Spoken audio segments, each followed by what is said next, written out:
15ই November রাত 3টায় ভেনেজুয়েলার বিপক্ষে মাঠে নামবে ব্রাজিল। ভেনেজুয়েলার বিপক্ষে ব্রাজিলের একাদশে কারা থাকবেন, কেমন হবে ব্রাজিলের সম্ভাব্য শুরুর একাদশ, সেটা এক্সপ্লেইন করবো এই ভিডিওতে।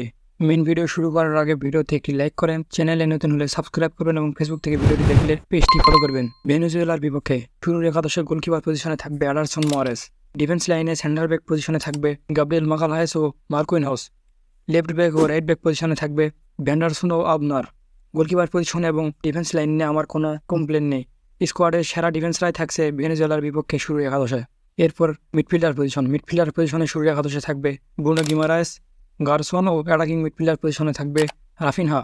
এখানে সামান্য কিছু সমস্যা আছে, সেটা হলো গারসন। আমার মতে ভেনেজুয়েলার বিপক্ষে আন্দ্রেকে শুরু একাদশে রাখলে মিডফিল্ডটি নিজেদের দখলে থাকতো।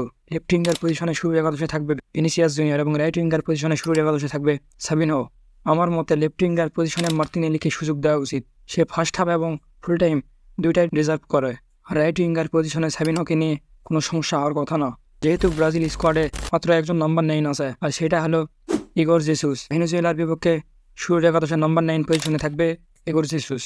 তো এটাই ছিল ভেনেজুয়েলার বিপক্ষে ব্রাজিলের সম্ভাব্য শুরুর একাদশ। এই একাদশ নিয়ে আপনাদের মতামত কমেন্ট করে জানাবেন।